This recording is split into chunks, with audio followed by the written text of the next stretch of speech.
Okay, this is another topic of the medical physics, and it is called PET scan.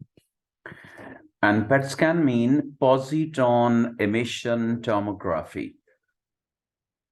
CT scan mean computed tomography. And there are few other scans like X-rays, ultrasound, but we have to study today PET scan, positron emission tomography. So in PET scan, actually material is placed inside the patient body. This is the difference between the X-ray, ultrasound, and the PET scan. In X-ray and the ultrasound and CT scan, the probe, the device is placed outside the patient body, but for the PET scan, the material is placed inside the patient body. This is the difference among X-ray, ultrasound, and the PET scan. Now, actually, the main part of this scan is the positron. And this positron is the fundamental particle. You have done this in AS particle physics, and it is called leptons. And it is anti-particle of the electron. It has same mass as electron and the same charge, but the polarity of the charge will be positive. The elementary charge, I mean the charge of one electron, charge of the one positron is 1.6 into 10 power minus 19 coulomb. It is positive for the positron, but negative for the electron. And the mass is same as electron, which is 9.11 into 10 power minus 31 kilogram. I repeat, the mass of electron exactly equal to the mass of positron, and its value is 9.11 into 10 power minus 31 kilogram. And positron is emitted during decay process when proton is converted into neutron. When neutron is converted into proton, beta particle is emitted. But when the proton is converted into the neutron, positron is emitted along with the neutrino. So this is proton. It has two up quarks and one down quark. When it is converted into the neutron, so one up and two down, it means one of the up quark of the proton is converted into the down quark. Along with this change, positron means the positive electron is emitted, neutrino particle is emitted, and some energy is also emitted along this positron and neutrino. But after the emission, when this positron interacts with its anti-particle electron, their masses, mean the mass of the both electron and the positron, is converted into energy, and the energy is in the form of photons and gamma rays photons. So this process is called annihilation. We can calculate the energy released by the equation E is equal to mc square, are usually written as delta mc square.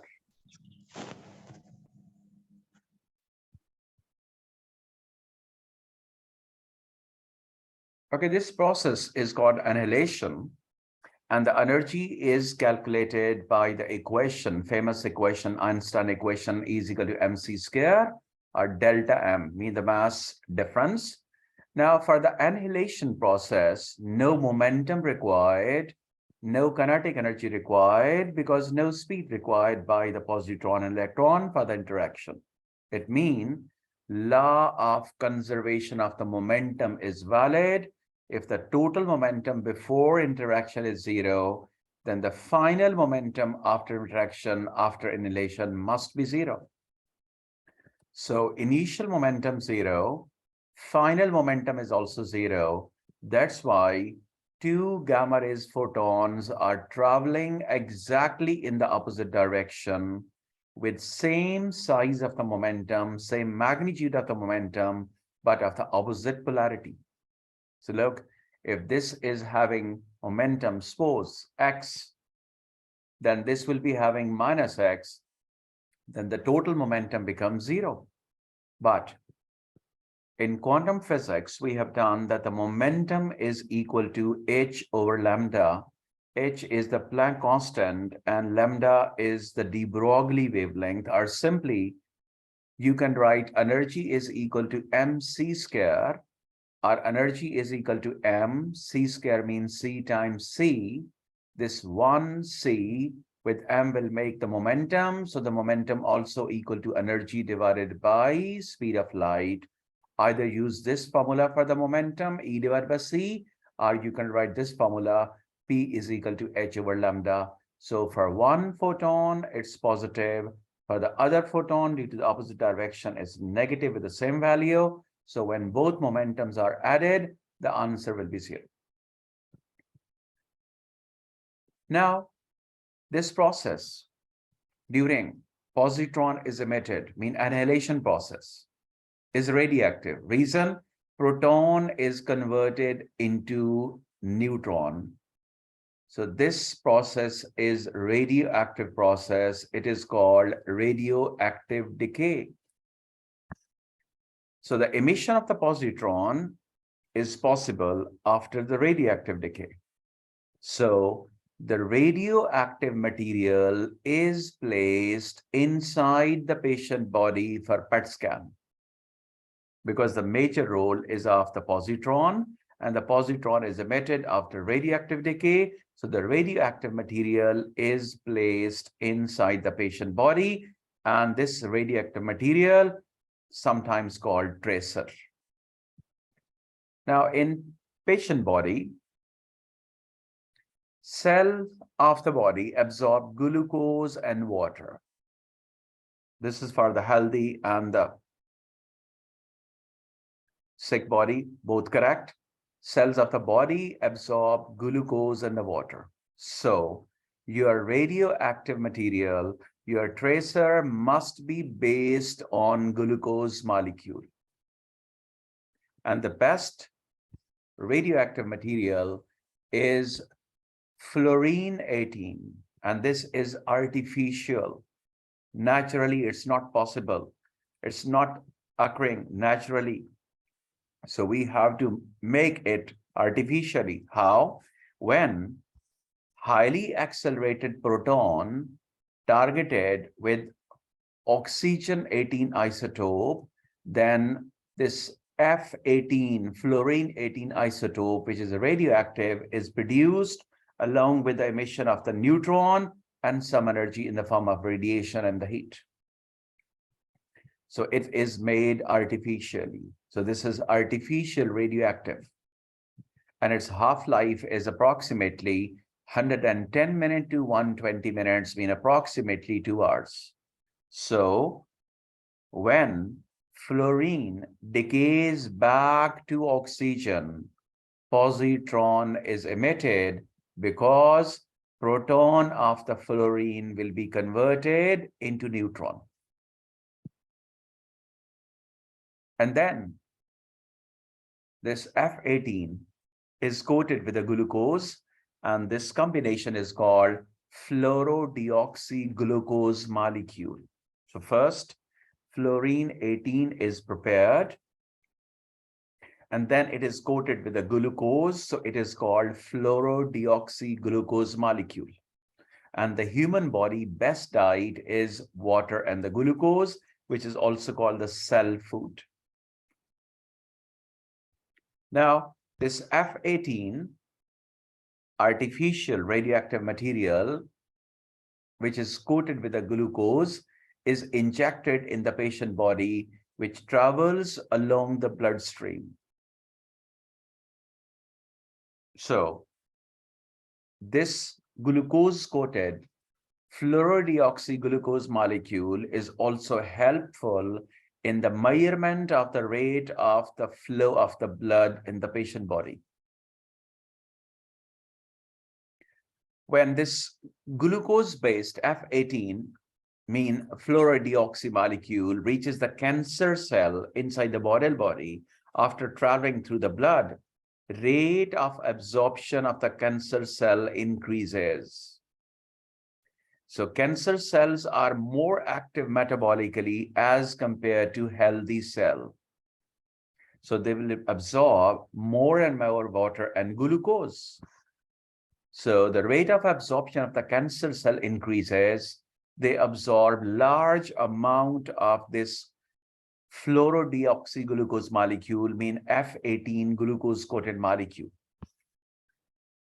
Now, deoxyfluoro or fluorodeoxy is called radioactive tracer. If the question is which radioactive material is used as a tracer, so the answer is F18 glucose-coated, mean deoxyfluoro or fluorodeoxy glucose molecule. This F18, which is absorbed by the cancer cell, will decay within 2 hours. And the decay of this will cause the emission of the emission of the positron. When the positron is emitted, within 1 millimeter, it interacts with its anti-particle electron inside the patient body. And due to annihilation, both electron and the positron are converted into 2 gamma rays photons. So both gamma rays photons are traveling with the same momentum, but in the opposite direction. So after escaping from the patient body, because the gamma is actually high-speed radiation, it travels approximately with the speed of light. They are incident on the ring, which is fluorescent material, because the patient is lying inside the ring, and the ring has fluorescent material, mean it glows when gamma ray strikes on it. So ring glows in the 2 opposite directions because the gamma rays are traveling in the opposite directions.